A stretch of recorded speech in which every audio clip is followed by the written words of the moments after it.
Hello, my friends. Welcome back. If you are watching this on YouTube, hello, this is not a fake background. I've been asked a lot whether or not my background is fake. It is not. I just love plants because they're such a vibe lifter. They really increase frequency of spaces. And so my house is full of plants. So, welcome back. We're talking about something exciting today, which is creating your identity on purpose. And I intentionally am recording this episode towards the end of the calendar year to really give you some more tools as you start thinking about what you want to create in 2025. And this is going to be one of those episodes that just gives you so many nuggets. So feel free to save it, come back, pause it, take notes. It's kind of like a masterclass on creating your identity. All right, so to request first of all, if you have not yet left me a review on this podcast and you are enjoying what you're hearing, I would love for you to please leave me a review. So you can pause quickly, you can go rate the podcast, leave a review if you're listening to a platform that allows you to leave reviews. It really helps other people find us. That's just the way the algorithm works on podcasts. So I really appreciate it. And then one quick story. So my birthday is coming up, and I wanted to share the story because I shared this with a few friends and they were inspired to do something similar. So in case this is in service to anybody, and let me share. So on my birthday every year, my birthday is December 20th, I take a pause and reset, and I take myself on a solo retreat. I've been doing that for many years. It started off with just like a couple hours away because I didn't feel like I could take any more time off, and then slightly longer half day, and then a day. And now I take anywhere from 1 to 2 nights away by myself.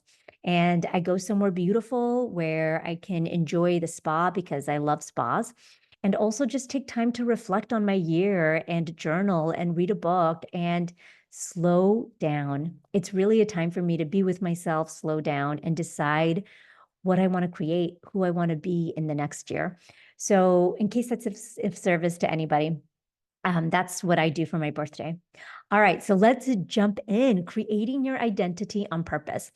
So, you know, my jam, we're going to talk about why it matters to create your identity. We're going to talk about why it's hard to do it. And then I'm going to walk you step by step into creating your identity on purpose. And I'll tell you, this practice transformed my life. And I feel really pumped up and excited to share with all of you because in my experience teaching this to so many of my clients, it has equally transformed their lives too. So let's jump right in. So, why does this matter? Why does it matter to create your identity on purpose? Well, Oprah says, and if Oprah says it, it must be true, that you must create the biggest, grandest vision of your life because who you believe to be is who you will become. And that right there really matters. And without us knowing where we are going, then we take all these actions every day because we're really kind of reflexively trying to just create things instead of being proactive as to taking actions that, like James Clear says in the book Atomic Habits, every action you take is a vote for the type of person you wish to become. And when you know the type of person you wish to become, then your actions become more intentional. All right, so identity drives your behavior. When you know who you want to become, then you will take actions that are aligned with who you want to become. So, why does this matter? Number one, identity drives your behavior. When we see ourselves in a specific way, I'm a really healthy person, I'm a meditator, I'm a successful entrepreneur, then you are more likely to act consistently with that identity. For example, people who identify as runners like me, I'm an athlete, I love to exercise, I love lifting weights and challenging myself, seeing what else I can do with my body. People who identify as healthy people or runners are more likely to get up early in the morning and go for a run or pack their running shoes when they're going on vacation than someone who doesn't, than someone who's not. So there's this. So let's talk a little bit about the science here. So the science of identity formation is really formed behind this concept called the self-concept. So self-concept are just your thoughts, your ideas of who you are, your concept of who you think you are. So the self-concept theory explains that our identity is a mental framework which guides our actions and our choices, which aligns. So when we know that to be true, it aligns our actions with a chosen identity And again, it reinforces our confidence and our purpose in life. So there's a study that was done on identity-based habits, which showed that focusing on who you want to become, for example, I am a runner or I am a reader, is more sustainable than focusing only on an outcome. Like, I will read 10 books this year. Maybe you will, but after that year, are you going to continue to read consistently? There's also this really famous quote that goes, whatever follows I am will follow you. Whatever follows I am will follow you. So when you have a self-concept and I am, I am a runner, I am a reader, I am a successful entrepreneur, whatever follows that is going to follow you because that is the identity that you create. All right. So let's talk a little bit about why it matters in terms of you creating a life of peace and fulfillment. Because my wish for all of you is that you are all living lives aligned with the purpose of your soul here on earth. Because when you live in alignment, you have a more fulfilling life and you create more inner peace. And that is just beautiful because creating inner peace and living in alignment is not exclusive of also living a life of success or wealth or whatever it is you want to create in the world. Those two things don't have to be mutually exclusive, and oftentimes we think they are. So the way we bring them into alignment is by living a life of alignment. So when you live authentically, your identity that you're choosing is aligned with who you are deep inside. It also reduces cognitive dissonance, which is, it's kind of like, do I really believe this to be true? And it also increases your sense of fulfillment and happiness.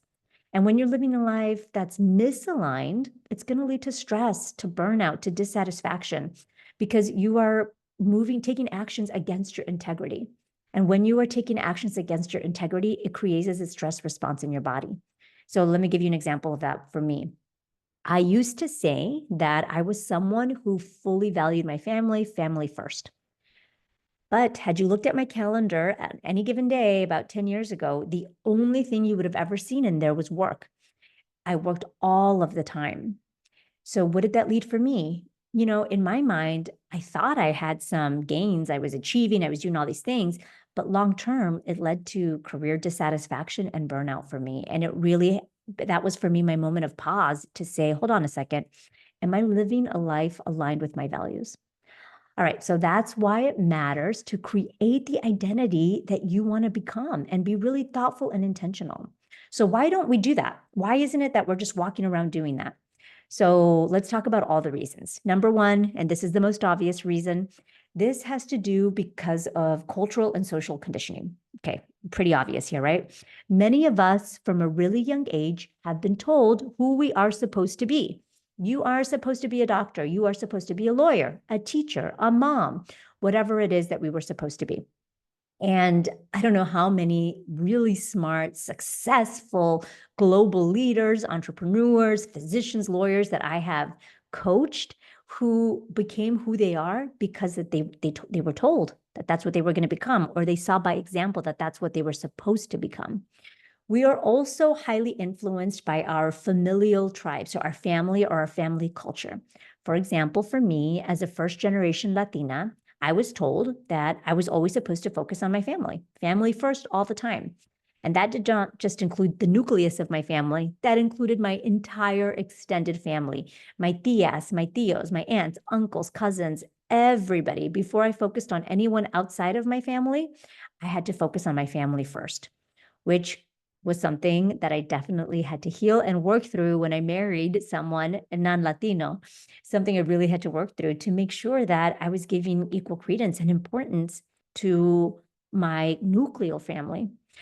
All right, so this piece here, which is how difficult it can be depending on your familial culture, familial tribe, is especially true if you were gifted as a feeler, if you're a highly sensitive person, if you are highly empathic, or you are a feeler. If you recall, I've shared this before, that we experience the most neuroplasticity. So our brain is growing the most, and we are really sensitive to what we are experiencing around us between ages of 0 to 7. Some people say all the way up to age 10. So between, let's say, 0 to 10. And because of that, if you were gifted at, the gifts of being highly sensitive or empathic or a feeler, it can be really confusing when you're young because you may have believed that you need to make everybody happy around you because you sense when they're not happy and it doesn't feel good in your body. And so you want to do whatever you can to make people happy. And of course, that will later lead to a lot of characteristics that are not that supportive of living a long, fulfilling life, like people pleasing. It leads to difficulty setting boundaries. And it leads to this limiting belief or a thought error that you are responsible for everyone else's happiness, which of course is not true. And it's also impossible for you to be solely responsible for everyone else's happiness. That is just bananas. But I say that now with so much firm belief in that, but that was me. I fully was that person. I'm a highly sensitive person. I'm an empath. I'm a feeler, which makes me an amazing healer and makes me such a great coach in what I do. And it's because I can now manage my gifts. But when I was born as a young kid, I thought I was responsible for everybody's happiness. So of course, I developed people-pleasing tendencies. I had a tough time setting boundaries. Whew, that was hard. I was so afraid to disappoint anyone. And of course, I believed I was responsible for all of the struggles and the suffering in the world. And because I'm so good at taking action and doing things, I actually thought that I could solve the problems. Hello, ego, let me tell you. Okay, so let's go on a little bit here because it's not just the familiar culture, it's also societal. Because if you were born with a brain that tilts towards being driven, a brain that tilts towards being really curious or ambitious, or being a leader, if you're naturally born with those kinds of tendencies, that's beautiful. But if you also inherited an oppressive wound of not being good enough or not being smart enough, which can happen to anyone, but is very commonly experienced by women and by people of color or other marginalized communities, then that drive you were born with can go into overdrive and it can become toxic. You can become a hyperachiever instead of just an achiever or an overachiever, where you are constantly looking to achieve out of a need to heal a wound, out of a need to feel something, to prove yourself, to show that you are in fact good enough. So from a really young age, these societal and familial expectations will shape who we think we are. It shapes our identity and it creates a very deep resistance to changing who we are. Now, there are three other big reasons why we have this resistance to changing who we are. I'm going to just talk about those briefly. Number one, we're afraid. So we fear change, of course. The majority of human beings on this planet with our brain that we inherited evolutionary wise is afraid of change. Our brains are wired to stay the same because staying the same exerts the least amount of effort, and our brain just wants to keep us alive, keep us safe, and do that as fast and efficient as possible, which of course leads to the status quo bias, which makes any new identities that feel risky or feel uncomfortable, that makes them out of reach. Like, why would we do that? That's risky. That's not safe. That's uncomfortable. This, of course, is also why change management is really hard at work. So if you're trying to start a new program or a new project and everyone's like, but why? And they're so resistant to change, is because they have a human brain.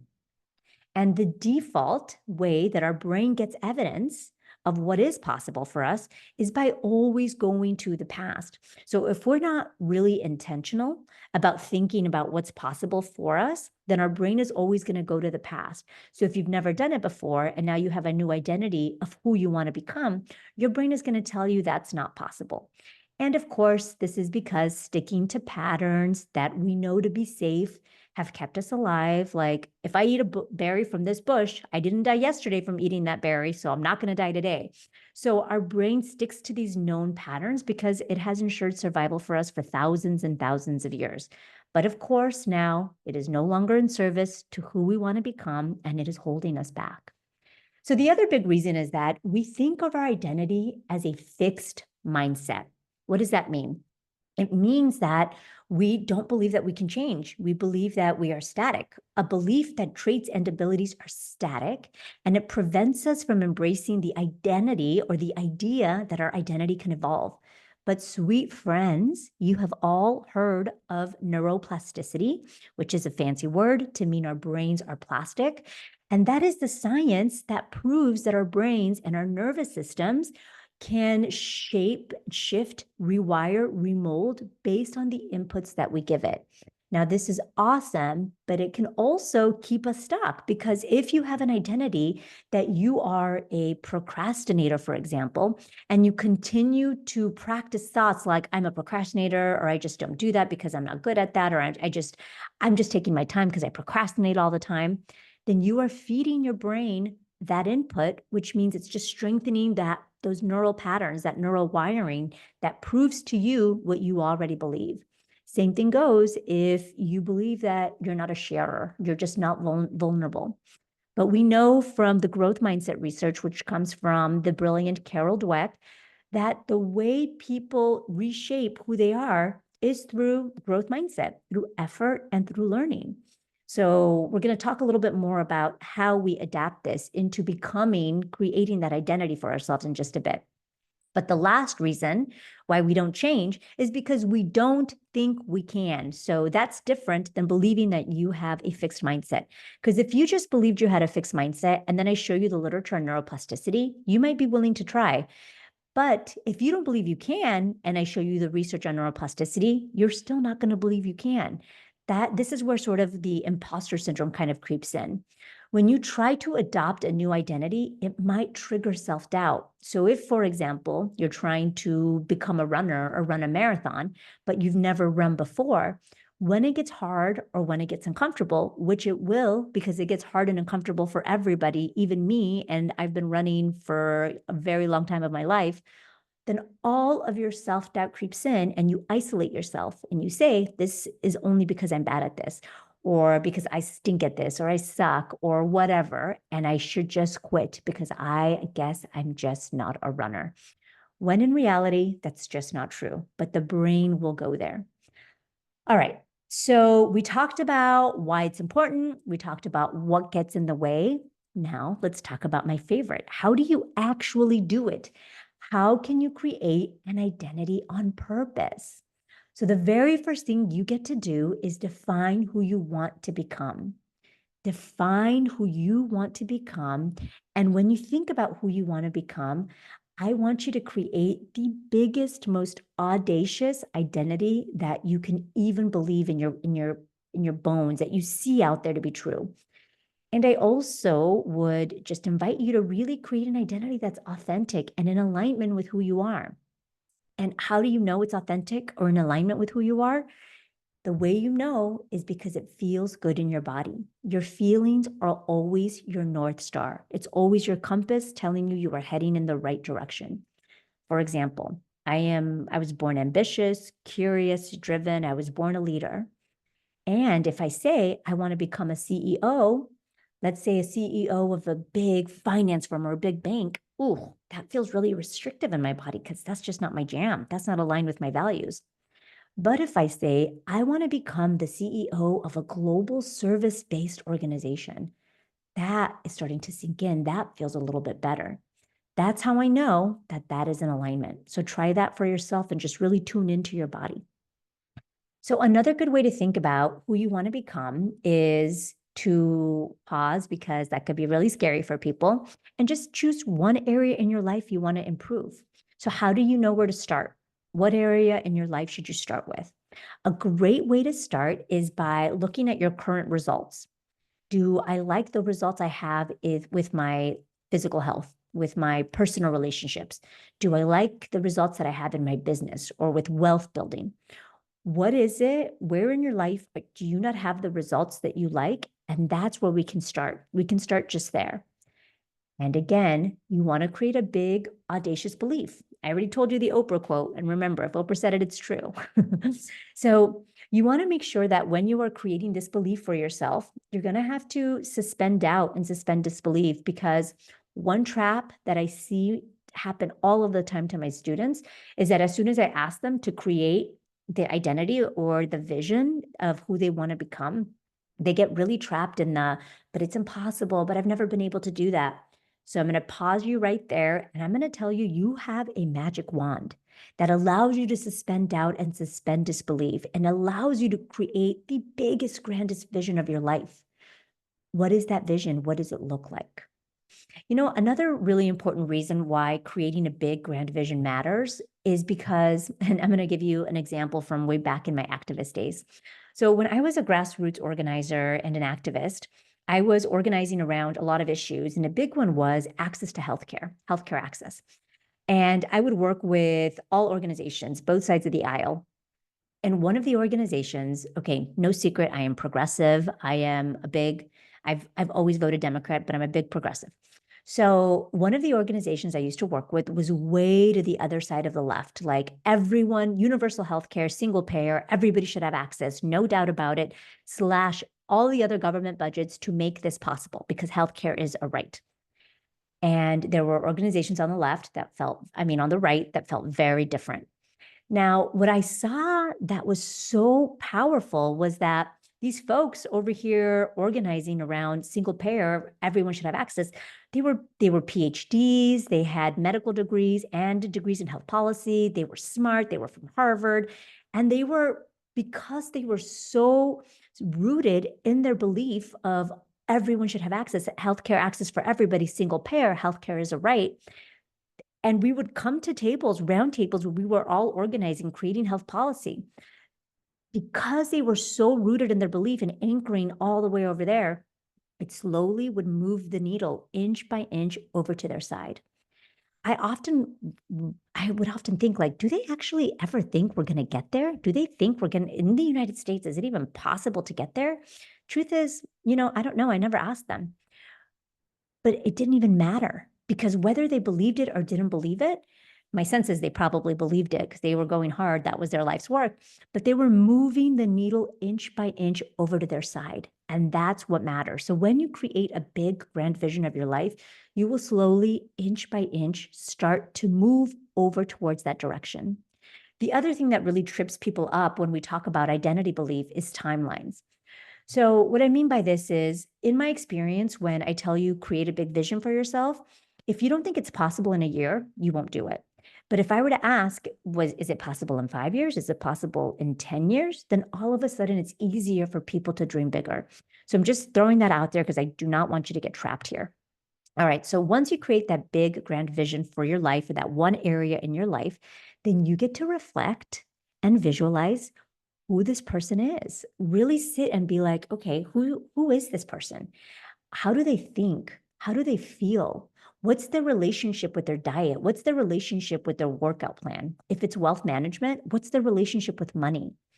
How do they feel every day? How do they dress? What do they read? What do they watch? What conferences do they go to? And that right there will help you get really creative in deciding who this person gets to become, because that's going to inform your actions. Now, these first two parts, which is creating that vision and visualizing what that person looks like, it can be a little bit fun, and it can, because it's accessing a part of your brain that requires you to dream, and that can be really fun. But the next part, which is taking action, now this part gets really uncomfortable and tricky, because taking action is where you actually do the work. And this, my friends, requires a totally different part of your brain that is not always associated with feel-good hormones, because it takes effort. And left to our own devices, our brains will do whatever it can to conserve energy, which is rest, avoid pain, which again is associated with effort, and seek pleasure. So we get to make sure that we're rooted in who we want to become so that we can really lean into the action taking. So when we're thinking about choosing actions, and this is step 3, one great way to move past the discomfort is to know right now that all you need to do is take small, consistent actions every day.